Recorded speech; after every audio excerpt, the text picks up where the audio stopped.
Eu sei que eu tô um pouco atrasado com relação a esse vídeo, mas eu só consegui me organizar para fazer ele agora, então vamos a ele. Leituras de janeiro. Eu selecionei algumas delas aqui, porque janeiro foi um mês que eu consegui, felizmente, ler muita coisa. Foram no total, juntando Kindle e livros físicos, foram 12 leituras, mas eu separei 7 aqui, que foram as que eu mais gostei, que eu acho que vale a pena indicar.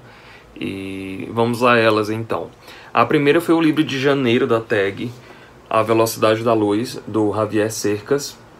Livraço, muito, muito bom. Eu segurei muito a resenha desse livro lá no Instagram por conta do prazo que a Tag dá, né? Que é a partir do dia 20, a gente está, entre aspas, liberado para falar a respeito dele nas redes sociais, porque é o prazo final de entrega para todos os associados. Mas foi o primeiro livro que eu li em janeiro, em 2019, e eu comecei muito bem, porque é um livro muito, muito interessante, muito bem construído, muito bem feito. O Javier eu não conhecia, é um autor espanhol, e ele é bem renomado, pelo que eu pesquisei depois, pelo que eu li na revista, inclusive. Na contemporaneidade, lá na Espanha, onde ele já tem publicado um monte de livro, até comprei mais outros 2, que eu vi na loja da Tag, então já tô com eles aqui. Vou tentar colocar nos próximos meses a leitura, porque eu realmente gostei muito da escrita dele. É uma escrita muito segura, muito madura. A história aqui vai ser concentrada na figura de um professor que vai lecionar no interior dos Estados Unidos. Lá ele conhece um ex-combatente da Guerra do Vietnã, que tem um passado, uma história muito conturbada, né, cheio de traumas, cheio de arrependimentos, cheio de culpas. E é isso que vai dar o tom da história. Mas o que eu gostei mais nele é porque ele tem extremos o tempo todo dentro da história. Ela consegue ser tradicional, mas ao mesmo tempo cheio de referências de cultura pop. Ele consegue ser sério, mas ao mesmo tempo descontraído. É um livro completo. Você vai de um ponto a outro e ele dá tudo o que você precisa para uma leitura que vai lhe instigar, que vai lhe prender e que vai fazer com que você realmente fique apegado com esses personagens e com essa história. Eu gostei muito mesmo. O segundo livro que eu trouxe aqui para falar foi o 10 Contos Escolhidos, do S. de Queiroz. Já comentei em vários vídeos aqui o quanto que eu estou interessado e empenhado em literatura de contos, né, nesse gênero de contos. E esse aqui foi uma ótima pedida, foi um presente do Hugo, né, português, S. de Queiroz, então ele me mandou para que eu pudesse conhecer um pouco da escrita do Essa, né, que não os romances dele, né, os mais conhecidos. E foi ótimo a experiência que eu tive com esse livro. O Essa, né, dispensa qualquer comentário, mas o que eu gostei mais desse livro é que a variedade da escolha aqui, né, da pessoa que organizou esses contos foi realmente bem variada, né? A gente consegue ter acesso a várias facetas da escrita do Essa. Tem desde contos com um teor um pouco mais dramático, mais família, assuntos mais pesados e contundentes, a contos que envolvem fantasia, que envolve até um teor cômico. Eu gostei muito mesmo e super recomendo. É uma edição bem bonita, eu adoro essa capa que lembra uma carta de baralho e foi uma ótima leitura. Logo na sequência eu li um outro que estava há meses na minha lista de interesse, a lista de desejados lá da Amazon, que foi o Desordem, do Coetzee. Coetzee é um autor sul-africano. E aqui é uma história que vai ficar concentrada na vida de um professor que é acusado de manter uma relação... Acusado não, na verdade isso acontece mesmo, mas ele é, entre aspas, julgado dentro da faculdade na qual ele dá aulas, porque ele tem um relacionamento com uma aluna. E isso não é bem visto por ninguém dentro da faculdade, por ninguém dentro do convívio dele, o que gera uma demissão, e a partir disso ele vai morar com a filha no interior da África do Sul. E lá ele tem acesso a outro tipo de assunto que vai ser tratado dentro dessa história, porque a filha, ela é dona de uma fazenda, ela tem terras e cultiva certos produtos lá no interior, nessa cidade, mas ela tem uma história que é meio entrelaçada por outras questões sociais. Né, a gente tem aí uma sociedade que está ainda com resquícios de um apartheid, né, de uma segregação muito forte, muito evidente ali no convívio de todos eles. Então tem muita coisa que vai ser tratada ali e eu gostei muito. É um livro curto, um livro rápido, mas tem muito assunto, tem muito conteúdo. Então tá muito mais do que recomendado. Logo na sequência eu peguei o livro de Janeiro, do Literacine, que foi o Senhor das Moscas, do William Golding.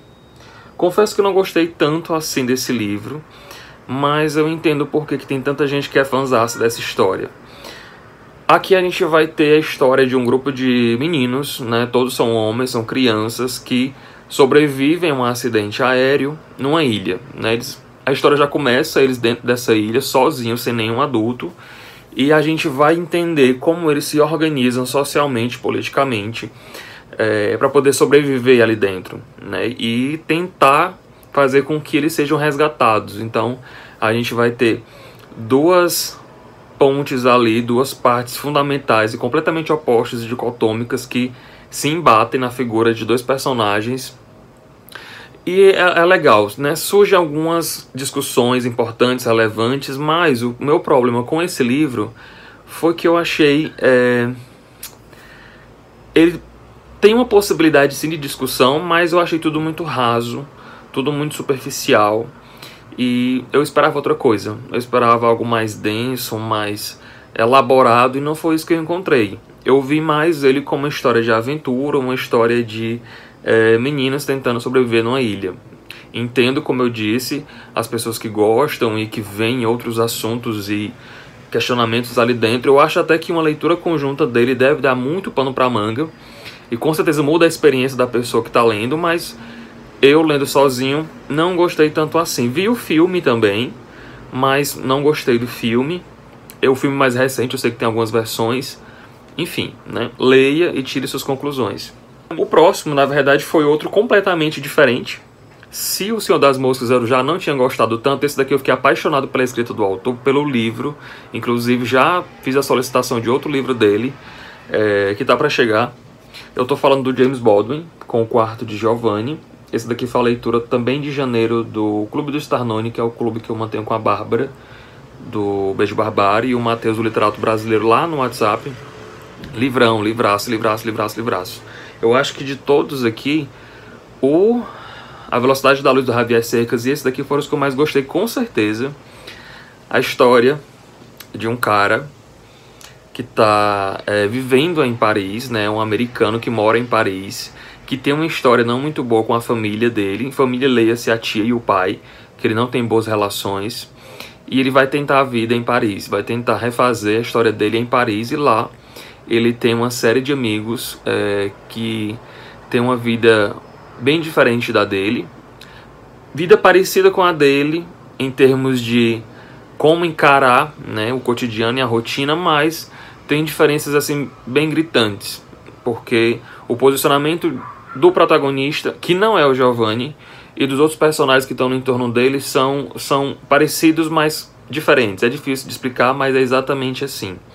Porque ele é um cara que é mais resistente, ele é um cara que às vezes é até teimoso, sisudo demais, e um cara que não se aceita. Ele não tem uma compreensão acerca de si próprio, na sua completude, digamos assim, ou muito clara, principalmente no que se refere à sexualidade, a afeto, a sentimento. Ele quer, mas ele não aceita. Então esse é o principal dilema dele, que a gente vai ter aqui no livro. E ele é uma pessoa que não está aberto ao amor, ele não sabe aceitar nem a si próprio, nem a como ele recebe isso dos outros, nem da família dele, nem dos amigos, e nem da pessoa pela qual ele se apaixona, que é o Giovanni. E da namorada dele também, né, que é uma menina que mora na Espanha, mas que está o tempo todo permeando a história. História dos dois, história de todos os outros amigos, da família e desse cara, que eu agora não recordo o nome, mas é muito bom, gente. A escrita do Baldwin, ela é muito elegante, ela é muito...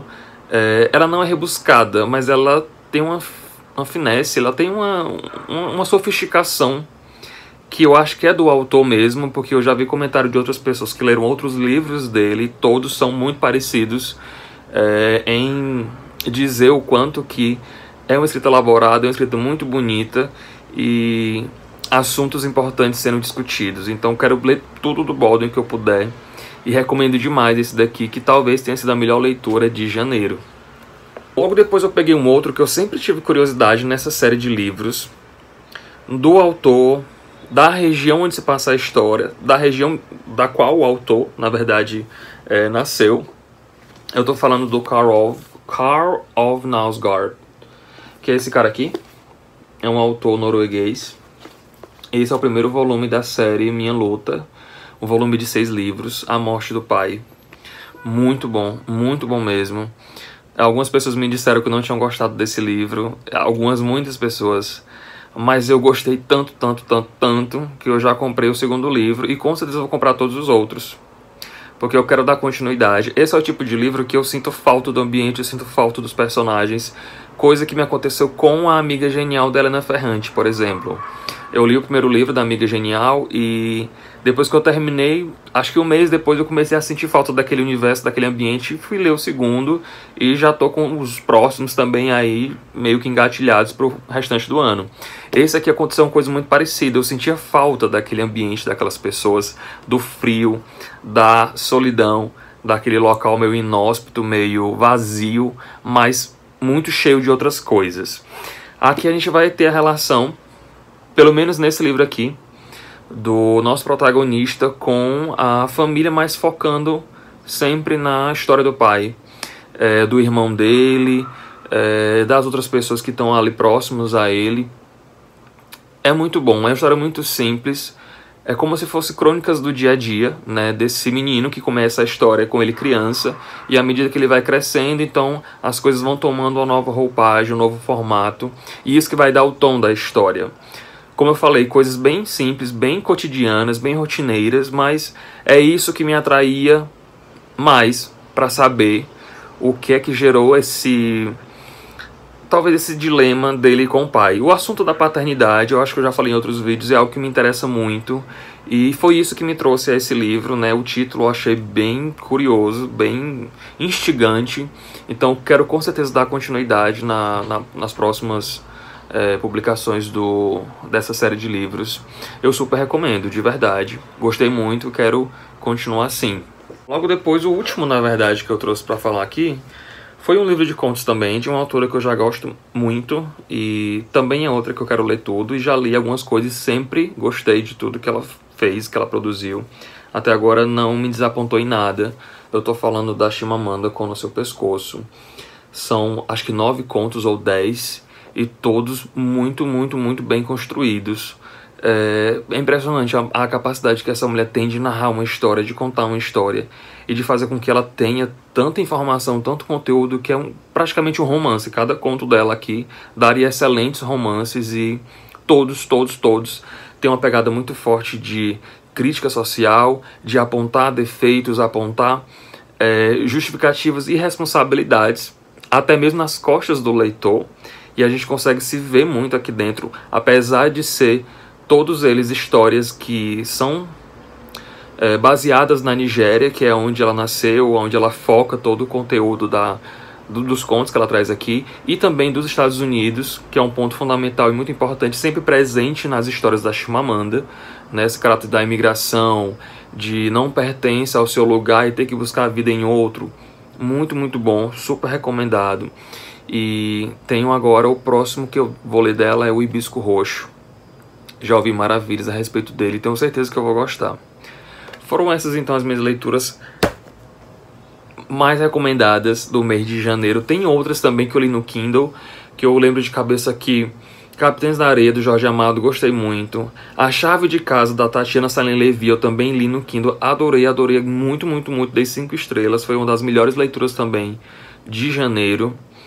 E agora que eu lembro, tem essas aqui. Qualquer coisa vocês olhem lá no meu Instagram, que tem muito mais informação, porque eu sempre posto lá assim que eu termine. Às vezes eu esqueço, tipo, eu li em janeiro e agora eu tô soltando esse vídeo em março. Então daí vocês tiram, tem muita coisa que pode ter ficado perdida ou esquecida, mas dá uma olhada lá.